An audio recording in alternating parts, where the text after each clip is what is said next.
میں سب سے پہلے تو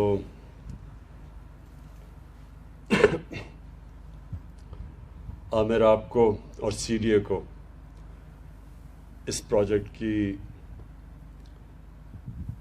شروع کرنے کی آپ کو خراج تحسین پیش کرتا ہوں، کیونکہ یہ پرانا پروجیکٹ ہے، بڑی دیر سے اس کے اوپر پلان بنا ہوا تھا، لیکن یہ پروجیکٹ آگے نہیں بڑھ رہا تھا۔ جو ہمارے خاص طور پہ اسلام آباد میں رہنے والے لوگ ہیں، میں ان کو پہلے ایک چیز یہ بتانا چاہتا ہوں کہ اسلام آباد میں یہ کیوں ضرورت ہے ہمیں اب انفراسٹرکچر کو ٹھیک کرنے کی، سڑکیں بنانے کی۔ پچھلے 20 سال میں اسلام آباد کی آبادی 1.5 گنا زیادہ بڑھی ہے۔ یعنی اگر یہ سوچیں کہ اگر اسلام آباد کی آبادی فرض کریں کہ اگر 1 لاکھ تھی آج سے 20 سال پہلے، تو یہ آج آبادی پہنچ گئی ہے 2.5 لاکھ پہ۔ تو یہ جب ایک آبادی 1.5 لاکھ بڑھتی ہے تو اس کا مطلب کہ انفراسٹرکچر بھی اس کے ساتھ بڑھنا چاہیے، نہیں تو یہاں سڑکوں اور کئی سڑکوں کے اوپر آپ دیکھ رہے ہیں کہ پریشر پڑنا شروع ہو گیا ہے اور یہ بڑھتا جائے گا۔ تو یہ جو رنگ روڈ کا کانسیپٹ ہے یہ بڑا اچھا ہے۔ یہ ہر دنیا کے شہروں میں رنگ روڈ ہوتے ہیں، کیونکہ ہیوی ٹریفک کو وہ شہر سے باہر نکالنے کی کوشش کرتے ہیں، کیونکہ ہیوی ٹریفک جب چلتا ہے تو اس کے بڑے پرابلمس شہر کے اندر ہوتے ہیں۔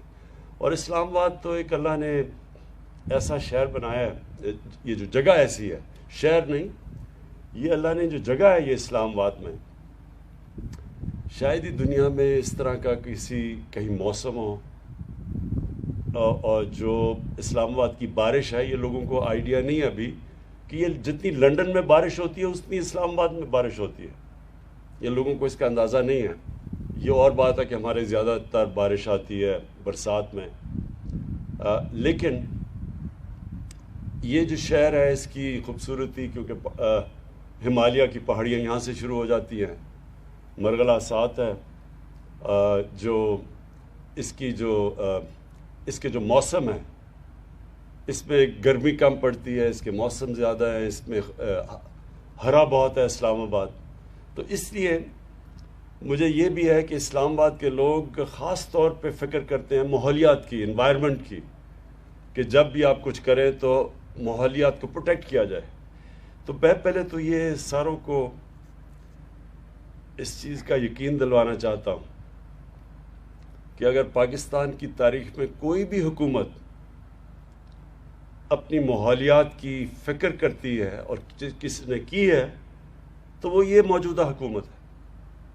آج تک یہاں درخت کٹے ہی ہیں، کسی نے درخت لگائے نہیں ہیں۔ میں نے انہیں کہا کہ ہمیں بتائیں کہ اب تک جب سے پاکستان بنا ہم نے کتنے درخت لگائے ہیں، تو پتہ چلا کہ صرف ہم نے 60 کروڑ درخت لگائے ہیں پاکستان جب سے بنا ہے۔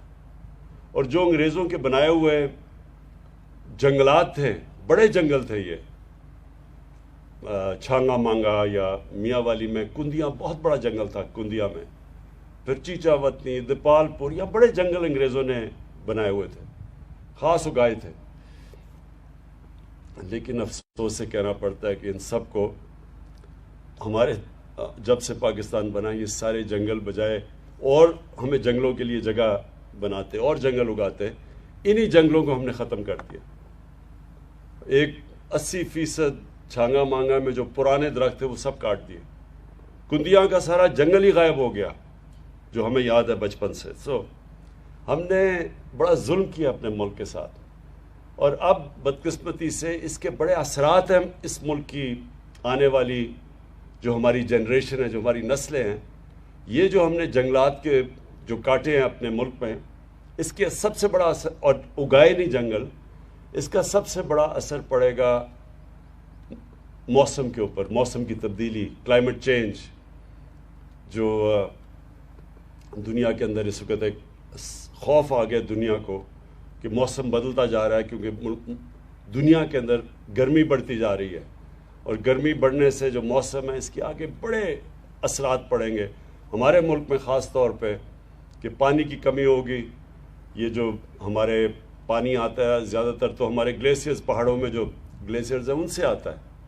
تو جیسے جیسے وہ گلیشیئرز پگھلیں گے، موسم گرم ہوگا، تو آگے جا کے ہمیں بہت پانی کے مسئلے آنے والے ہیں. ویسے بھی پاکستان میں پانی کے مسئلے ہیں. ہمارے پاس مصر کے بعد ہم دوسرا ملک ہے جدھر سب سے کم پانی اویلیبل ہے. ہندوستان میں دگنا پانی ہے ہمارے سے. تو اس لیے اگر یہ ہم نے ابھی سے اپنی ماحولیات کا نہ خیال رکھا تو اس کا آگے آنے والی نسلوں کے اوپر بڑے برے ان کے حالات ہوں گے. لہٰذا جو بھی ہم کر رہے ہیں، ہم سب سے زیادہ زور لگاتے ہیں کہ ہماری جو انوائرمنٹ ہے، ہمارا جو اب گرین کور ہے، جو درخت ہیں، ان کو کم سے کم ڈیمیج ہو، اور اگر ہم کوئی درخت کاٹیں بھی تو اس کو پوری طرح ریپلیس کریں. تو یہ جو میں پہلے یہ بتا دوں کہ میں نے سی ڈی اے چیئرمین سے پوری بریفنگ لی. کوئی ایک یہ خدشہ تھا کہ یہ جو نیا رنگ روڈ بن رہا ہے یہ مرغلہ پارک کے بیچ میں سے جا رہا ہے. یہ بالکل غلط ہے. میں نے ساری الائنمنٹ اس کی دیکھی ہے، اس میں کوئی یہ بلکہ اس سے انشاءاللہ ہمارا یہ جو مرغلہ کی نیشنل پارک ہے یہ بچے گی. اور یہ بچے گی کیسے؟ کیونکہ یہ اب یہ جو سڑک ہوگی ایک قسم کی دیوار بن جائے گی کہ اس کے پارک کے اوپر کوئی کسی قسم کی انکروچمنٹ نہ ہو. افسوس سے مجھے کہنا پڑتا ہے کہ ہمارے ہرے ایریاز کے اندر جو ہمارے پارکس ہیں ان میں بڑی تیزی سے انکروچمنٹ ہوئی ہے پچھلے 20 سال میں. تو یہ ایک دفعہ یہ جب سڑک بن جائے گی تو یہ ساری جو نیشنل پارک ہے اس کی اس طرف رہ جائے گی، وہ بچ جائے گی. اور سب سے بڑی بات یہ کہ ٹورزم کے لیے بھی بڑا فائدہ ہوگا. یہ ہمارا جو سارا ٹریفک پھنس جاتا ہے جا کے باراکاؤ میں، جو بھی گرمیوں میں اب بڑا جب گلیات میں ٹریفک جاتا ہے تو وہاں بڑے بڑے میلوں کے ٹریفک جیمز ہو جاتے ہیں کیونکہ وہاں باٹل نیک ہے. تو اس سے وہ بھی اسے بائی پاس کر جائے گا. وہ بہت بڑا فائدہ ہوگا لوگوں کے لیے اور سہولت پیدا کرے گا.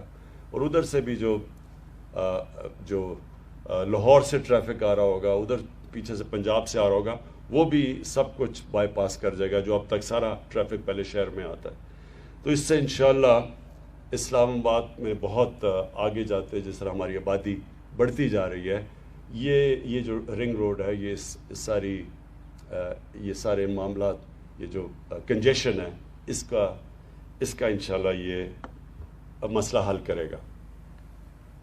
میں آخر میں صرف ایک چھوٹی بات کرنا چاہتا ہوں کہ ہمارے ملک میں بڑی بدقسمتی ہے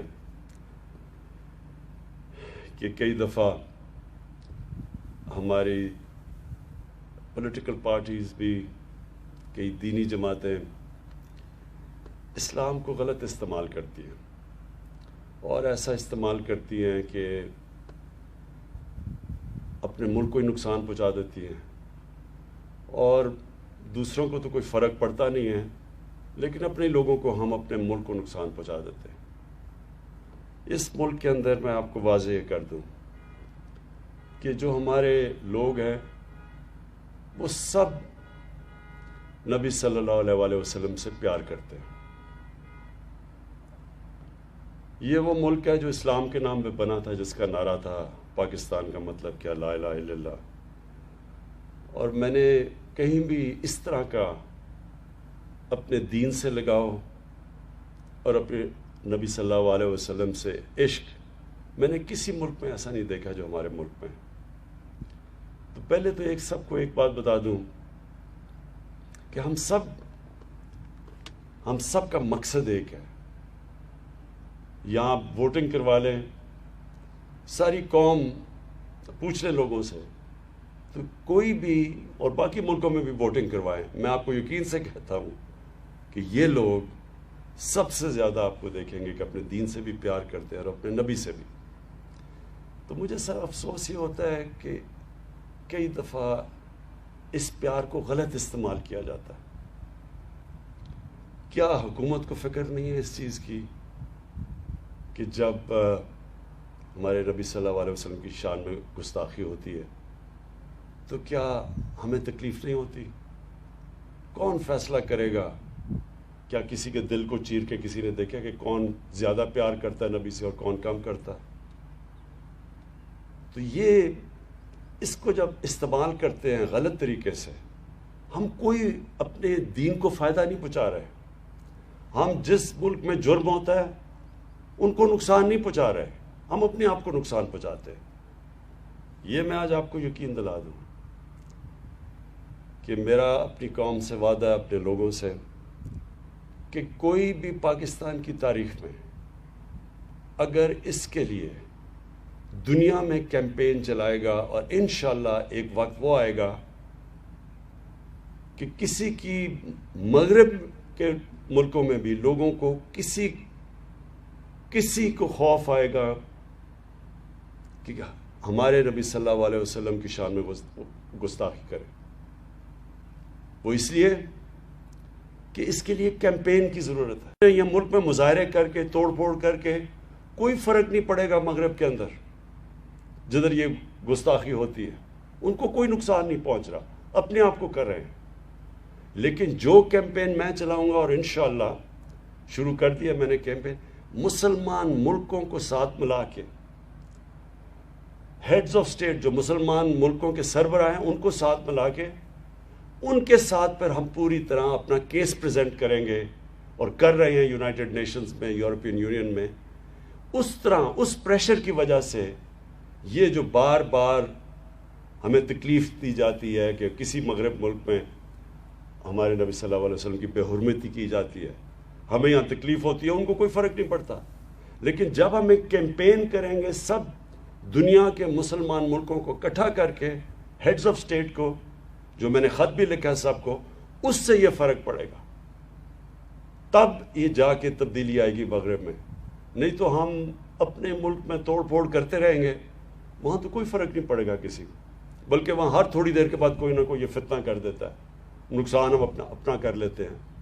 جو میری کیمپین ہے انشاءاللہ، اس سے ہم ہمیشہ کے لیے اس مسئلے کا حل کریں گے، تاکہ کوئی بھی باہر بیٹھ کے ہمارے نبی صلی اللہ علیہ وسلم کی شان میں گستاخی نہ کرے.